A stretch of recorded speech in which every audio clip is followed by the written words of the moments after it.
This is part one of the Australis or MV Australis build of the Blacksite Studio kit. I'm going to apologize in advance, guys. I haven't done videos before. I'm essentially just doing all of this on my phone. And I haven't podcasted in years, so all my ums and ahs and okays and whatnot I'm sure will be irritating. But if you're building the kit, I do hope it's some help to you. Any questions, put them in the comments of the post, and I'll try to get back to you. Okay, guys, this is part one, or day one at any rate, of the Australis build, if I'm pronouncing that correctly. I got the box of sprues here. We got a little mystery sprue.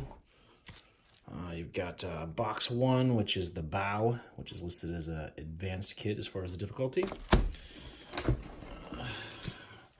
You got the middle sections here. It looks like there's 2 in 1 pack. This one is indicating an easy on the difficulty level, or I guess they're calling it the straight pack. And then you're looking at the stern right here, the smallest of them. That's also listed as a advanced kit. And then the last is this absolute beast right here. This is an advanced. Let's see how big this thing is. This is basically the main bridge area, or main bridge area, everything that's going to be back here. Now, the guys at Blacksite did say that there's a window or something over here that's got some part that's slightly miscut. They're mailing new parts out, so if you're an early adopter or whatnot, then do anticipate maybe having to wait a second to totally finish that. But I would assume, at least for me, I'm probably not going to get this video or any part of it up until that part's here, 1. And 2, if you're watching this anytime later, if you didn't get it right off the rip, I'm sure they've gone ahead and replaced the various parts in the actual shrink wrap for the people that are getting the later bits. So right now I'm just kind of put these other parts back, leaving out the pack for the bow. You can also see I've got a couple clamps here. I've got a razor knife. I've got an X-Acto blade. Some nippers, which I don't use very often, some sanding sticks, some files. In addition to the clamps, painter's tape works best for me. I also got some backup janky tape in case I, normal masking tape if I get should run out rather of the painter's tape. And then I've got a mess of these, which are just like little clips you get at the grocery store. These are magnetic for no particular reason. But I just use them for little clamps, especially with the pre-painted terrain. You're going to have, 2 pieces that sandwich together, so there's paint on both sides. And so to get that, together, you're going to want that clamp, so you don't get the bows and whatnot. And then I'm actually got a bottle of Elmer's Glue All, which is, of course, a PVA or polyvinyl acetate. And then I've also got a bottle of CA super glue. I believe the Blacksite guys recommend gel, like super glue gel, on a lot of their stuff. Super glue is too quick and too permanent for me. They're experts at this point, probably building their own stuff, at least I would hope. So they probably don't need the same forgiveness that I need with glue. The longer set time window can be annoying on some stuff. Once you're going to clamp it, tape it, etc., you're probably going to be good to go. But I use some form of PVA almost exclusively on my Blacksite builds. The Glue All, this is the extra strength formula. It seems good enough. I guess you could probably use wood glue as well. That's another version of PVA. But in any event, you're going to be seeing me use Glue All for the most part. And then if little bits and bobs, I may go ahead and use the CA. And then over here, I've got a very old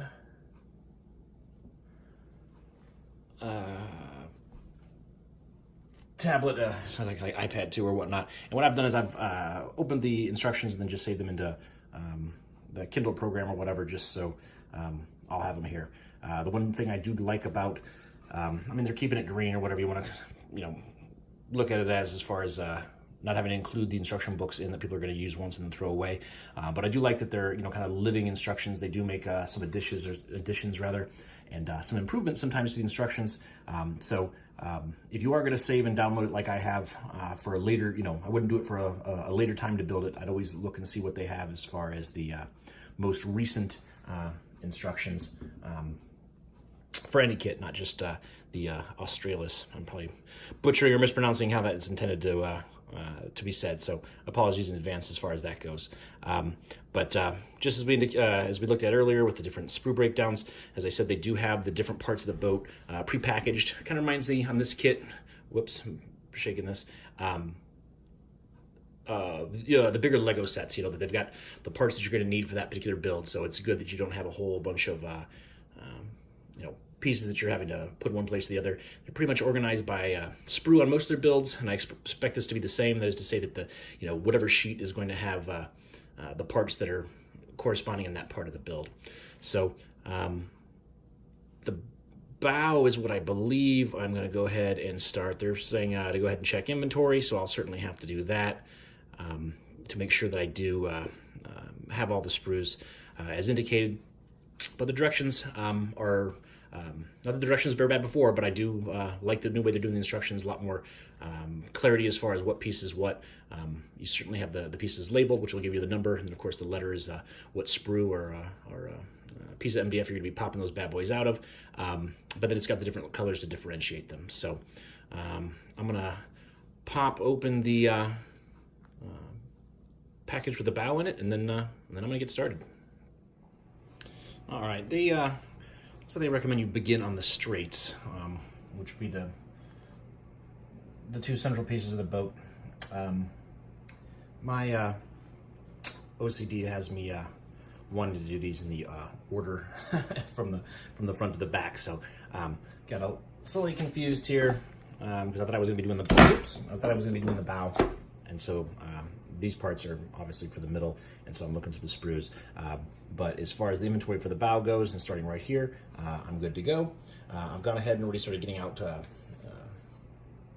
section A1. On this particular sprue, and you'll get this sometimes on all laser kits, you can see that the nice clean cut here in the front. In the back, maybe not so much. From the top, yes. From the bottom, not quite all the way through. So you're probably going to want to go ahead and I have the same issue right here. And it'll tear out. That looks a little jank, but once it's going to be down on the table, you're not going to be able to see that. So could have been a little bit more patient probably with that, but I would certainly recommend scoring this and then going through and then cleaning it up. Because as I said, if you just start punching through from this side, you're going to get some tear out. But I'm going to go ahead and begin the bow, and then not anything looking real complicated. I'm going to stop doing that.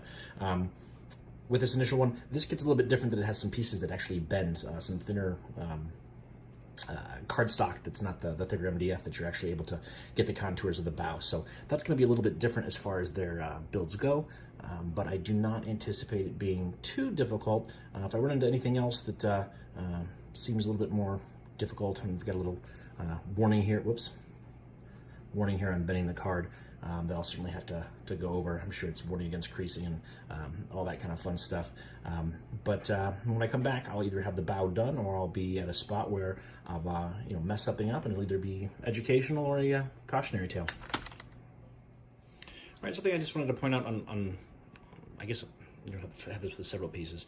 I probably got it just wrong, so it's gonna be hard to see the light, but you can see that light, that little light piece there where obviously the lasers burn through here. There's that little vertical stripe you're seeing. That's where the piece is still stuck to the sprue. Obviously, the laser has more than enough power to cut all the way through the wood, all the way around. If they did that, you'd end up with a bunch of sprue plates and all these things rattling around. So obviously a little bit always has to be left to keep it attached in transit for packing, etc. On this particular piece, it may not make a big deal, but just warn you guys with the kits in general, you generally want to sand those down, because when you're keying pieces in, whether if it's got it set flush with something else, or if this was going into some kind of side piece where it was going to be meeting another piece there, when things aren't quite fitting, I've found that oftentimes it's because I have not quite cleaned that up. So just a little tip there. Okay, back here in the middle of the build of the bow, you'll see that I've got a large clamp on the front. Once I got through a couple steps there, the front was kind of peeling up a little bit. Another little word of warning here. They've not labeled this piece. You see how it just kind of goes from these three pieces and the front supports, and then all of a sudden it hasn't put in the D1s on, which are the bendy pieces, as it were. This is actually piece B1. It is not labeled anywhere, nor does it show it going in. But before you do D1 and D2, you're going to want to go ahead and insert B1 because these key right over it. There'd be no way to do it after. Or I guess if you could do it after, you'd be pushing it down in. But obviously they show B1 already in place there. It's just simply not labeled. So do make sure that you go ahead and get that taken care of and installed. Other little word of warning, the G1, which are the G1 and 2, these flat pieces, because they've etched these, to probably not just cosmetically, but probably to help them bend too. As I was taking this one off, it delaminated the outer paint layer. And when I start flexing this right here, you can see that one is looking to maybe do the same. So do be careful. I mean, obviously this stuff is paintable just like anything else is. You can simply use their paint as primer.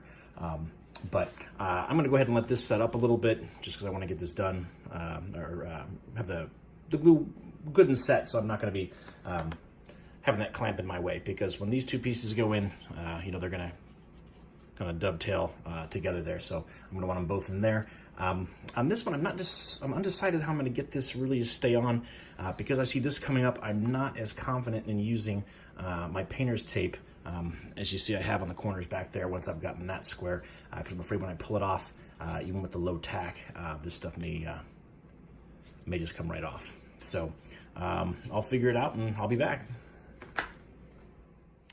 All right, I did get the two pieces on. This is G2 and 3, as I recall. I just decided to play it dangerous and go ahead and put the tape directly down on these pieces here, especially with the round. This would be quite hard to clamp otherwise, as you can see, especially on the very front of the bow. I would highly recommend using tape for that. And then I've got some to secure it back here, because once you've glued it onto those little internal struts, there's one every couple inches. You're going to want to make sure that's down as much as it can be. It's not quite hugged up to the bottom, but I think that's just because this is where these things meet, and they probably gave you a little bit of room here, just because obviously if it was better too short than too long. If it's too long, you're not going to be able to get the dovetail. Oops, I'm sorry. You're not able to get the dovetail together. So I'm gonna go ahead and let this dry for a little bit, because the next pieces that I'm putting on are actually gonna go on the bow, the front of the bow, over the pieces I just did. So those are going to be completely dry, and I'm gonna have to get that tape removed before I can even consider going ahead and getting those pieces on. Okay. Well, I got E1 and E2 on. As you can see, I keep looking at getting way too close to the camera. A couple modifications. You see a little bit of white there, and a little bit of white right there. I put them on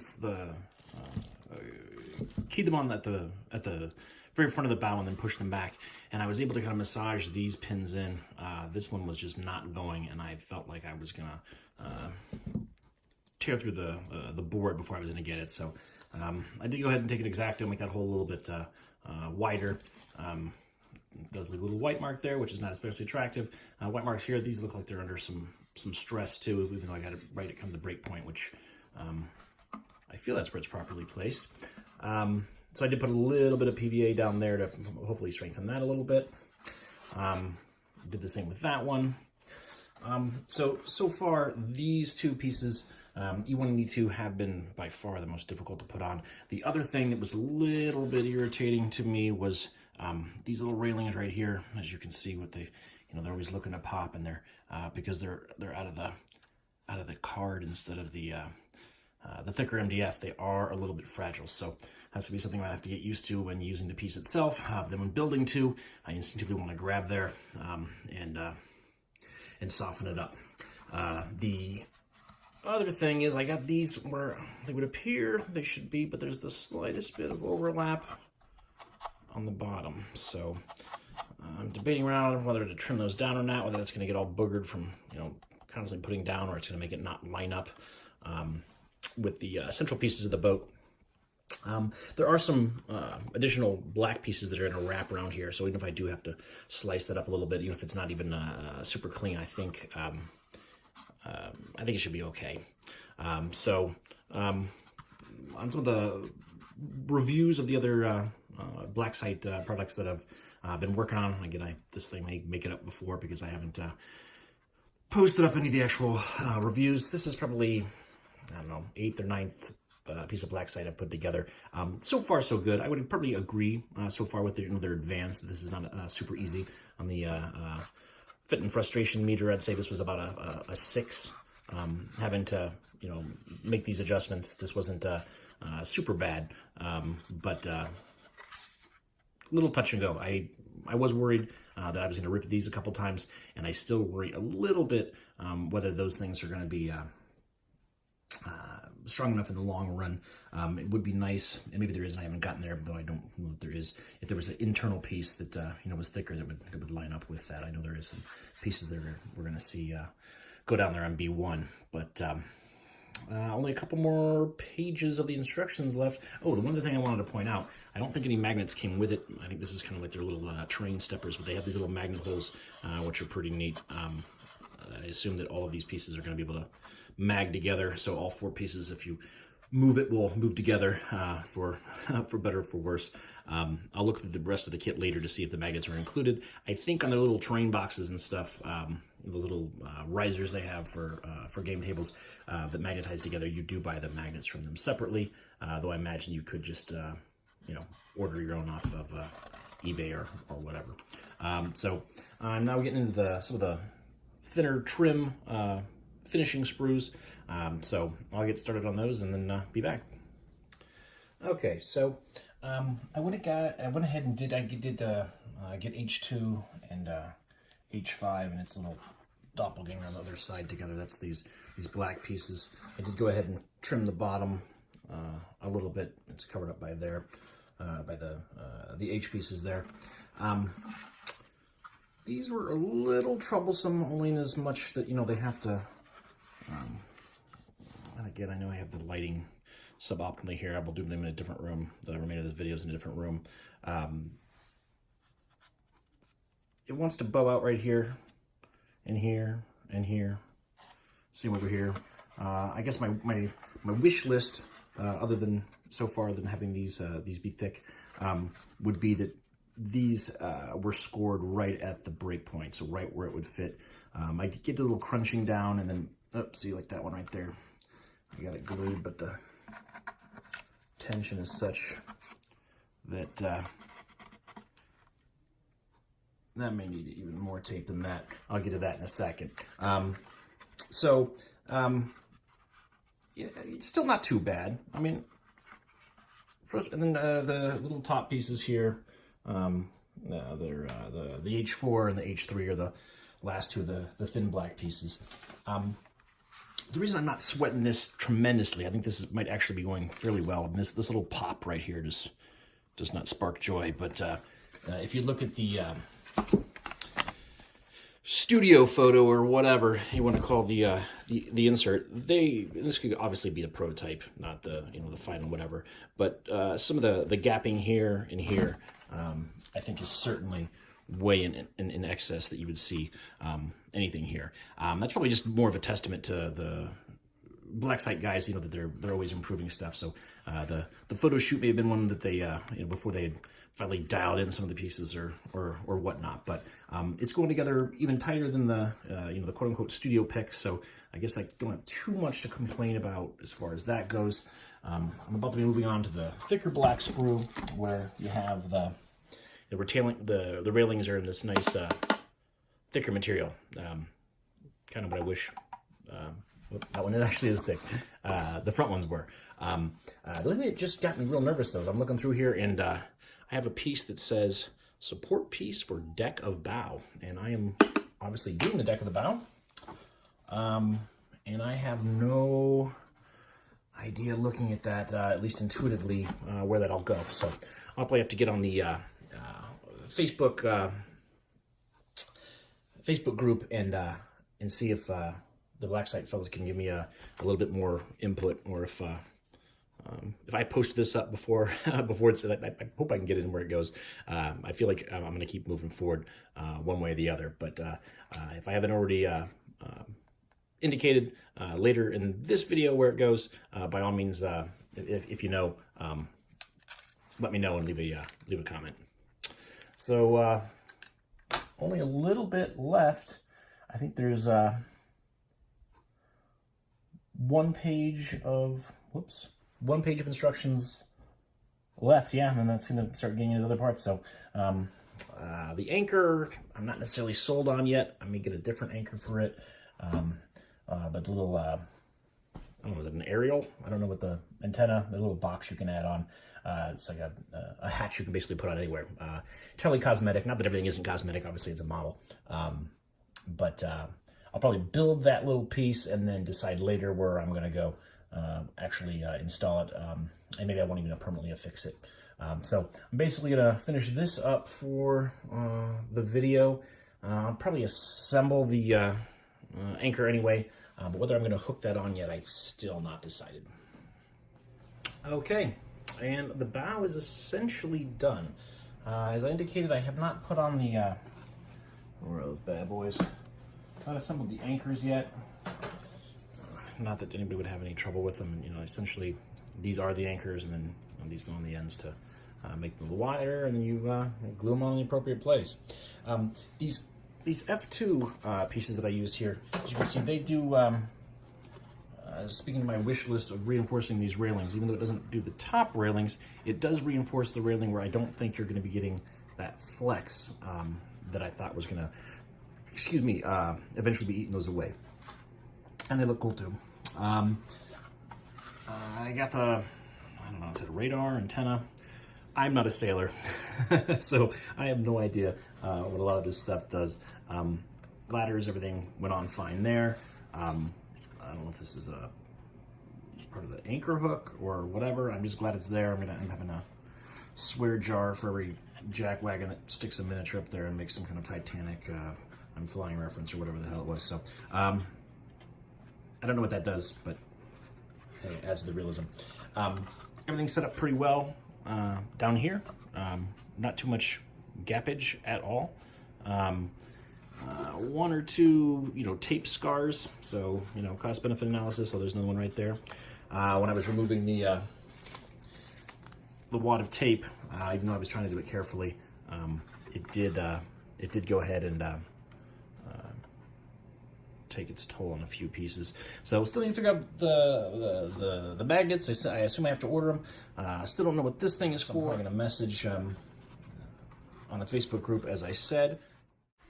I did go ahead and ask the question on the Facebook group, and Black Site got back to me just within a few minutes, indicating that the piece does get glued to the back of the bow here to stabilize the decking. So that is where the mystery piece goes. Just wanted to add that in. But the bow is essentially done. Oh, and then I did go ahead and put this together. A little bit of white glue there, still drying. It'll dry clear because it's PVA. I don't know that I would put it. Again, I don't even know if I'm going to glue it down. It may just depend on the scenario. I may make this an exit point or something, or to get up and out of the ship. So this, at least for now, I'm not going to glue down anywhere. We'll see if there's some place on the boat that I feel like it works really, really well. Then maybe I'll go ahead and consider that. But as of now, the bow is done, and next time I'll try to have better lighting, use a different table most likely, and get the other parts a little more professionally done. So any questions, like I said, ask me in the comments. You can certainly always ask the Black Site Studio guys too. If they've got the time to answer, they've been extremely helpful in the past on all their kits, especially in the early days of a kit. If you're an early adopter, there's some changes that are maybe being made with the pieces, or maybe being made with the directions So again, they're obviously the best resource to ask for such things. All right, well, this is Fenton signing out. I'll see you guys in the next video.